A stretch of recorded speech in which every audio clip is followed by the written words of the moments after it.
A lot of African men were also trained to be entitled. Oh, men shouldn't go to the kitchen. Oh, sit down, let me come and serve you. Your mother will come and visit you. Get up, go and serve your husband. And I say, Mommy, me too, I'm tired. I just go back from work. Say, no, you're an African woman. You have to make sure that the food is ready for your husband. Then husband finishes the food. He washes his hands. He goes upstairs. He goes to enjoy football. You are the one that is carrying the plate from the man, entitled man, that is still a slave.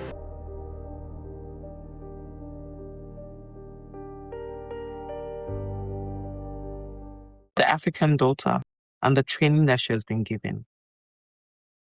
You see, most African women have been trained very different from how a woman should be trained. And stay with me. What I'm trying to explain to you that a lot of African women were groomed to nurture men, to serve men, to survive in marriage. Oh, it is the African way. It is our culture. That is how it's done. Oh, you'll be more patient. Even when she's pregnant. Oh, you're the one that should be more patient. A woman builds their home. This, that. African daughters have been trained about surviving marriage before they even train them to discern a good man from a wrong one. A lot of African women are not even trapped in marriages because of the man. They are trapped because of the mindset, because of upbringing, because of conditioning. They are trapped there because of religious bias. They are trapped there because of family bias. Culture, things they've grown up to know. They are trapped by it.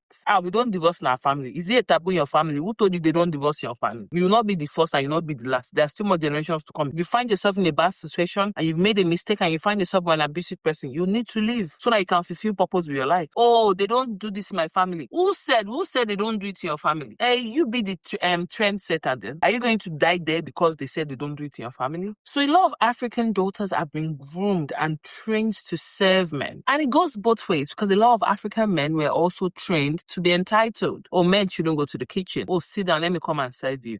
Oh, like your mother will come and visit you. Get up, go and serve your husband. You two, you just came back from work. Oh, your husband too just came back from work. You two, you just came back from work. And maybe mama is around with you in the house. And she's like, get up. Resting what? Go into the kitchen. Go and cook for your husband. Go and serve your husband. And I say, Mommy, me too, I'm tired. I just go back from work. Say, no, you're an African woman. You have to make sure that the food is ready for your husband. Then husband finishes the food. He washes his hands. He goes upstairs. He goes to enjoy football. You are the one that is carrying the plate from the man, entitled man, that is still a slave, carrying the plates from him, washing it. A lot of African men find it too proud to wash their plates. Very few of them are domesticated enough not to feel belittled when they're supposed to wash their plates. Very few of them don't mind not being served. Some of them who have been trained properly understand that it's not a gender role to clear your plates. It's not a gender role to do your laundry. It's not a gender role to lay your bed. Lay your bed, as basic as that is. It is not a gender role. Don't kill your wife. Don't kill your wife.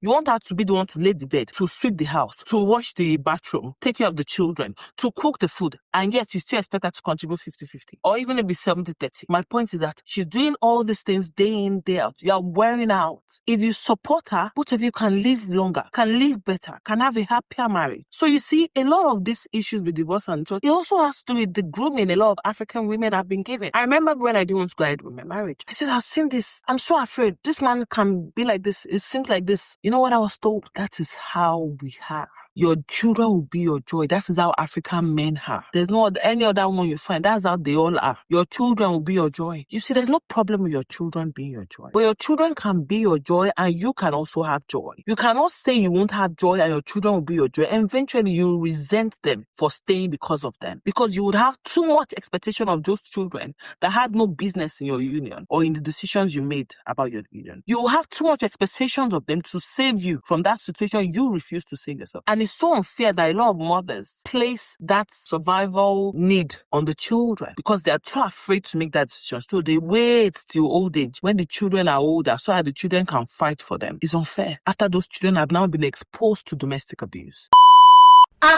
You're still there. Go and subscribe.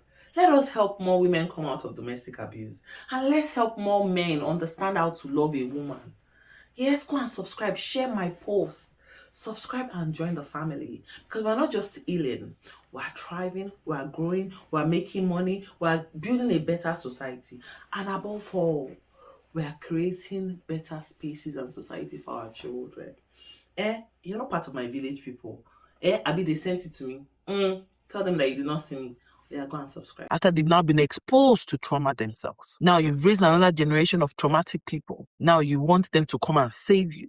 Or some of them will make their children, their children will become their husbands because they lacked emotional support from their husband. So their children becomes like their husband, especially those ones that they have just one son or one child. Their world revolves around that child. So when that child gets married, they don't know what to do with themselves anymore. Husband and wife were never really husband and wife. They're just staying there because of the children. Then you see them, they'll go and be disturbing children in their husband's house or in their marriages. They want to sit there and after Amugo, they will refuse to go because they don't have any substance to their life. Because they have revolved their life around their children. Our children will be our joy.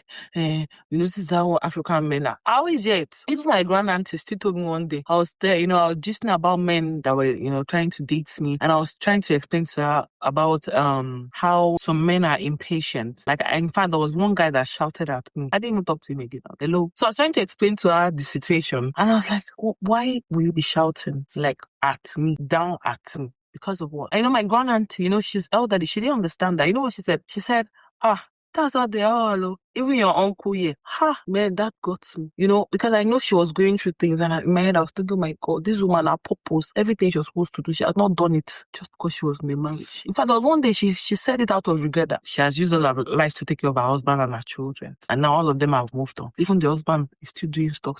Or only her is left in the village somewhere, just sat down. It's too late. You become a storyteller. God will not let you become a storyteller out of compulsion in your old age. When you're supposed to make the right decision, God won't be angry with you if you divorce that man or if you divorce that woman because you're going through abuse. There's no destiny fulfilled with abuse. African daughters, wake up. Is abuse your birthright? Wake up.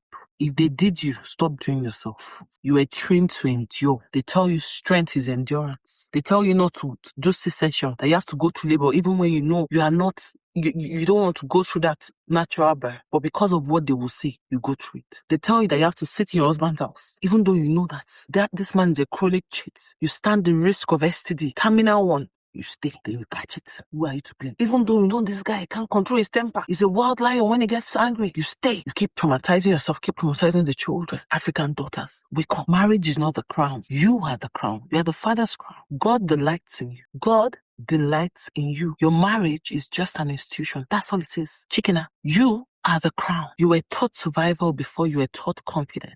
Before you were taught to hold your high self-esteem, they took all the self-esteem you could ever have by telling you kitchen is your place. By telling you, you have to keep stooping. You have to keep stooping to win. No, you're queens. Queens don't stoop. Yes, we're humble. Yes, we're patient. Yes, there's elegance in being patient and not being, verbally abusive or being abusive as a woman. There's elegance in it, but there's no stupidity in the life of a queen. There's no foolishness in the life of a queen. Wisdom is profitable to direct. Go and read Proverbs 4:3. It said, guard your heart. Even if you've been divorced again and you wanted to remarry, be careful. Don't fall into patterns. Work on your mindsets. Work on your healing. You can do this. Bye for now.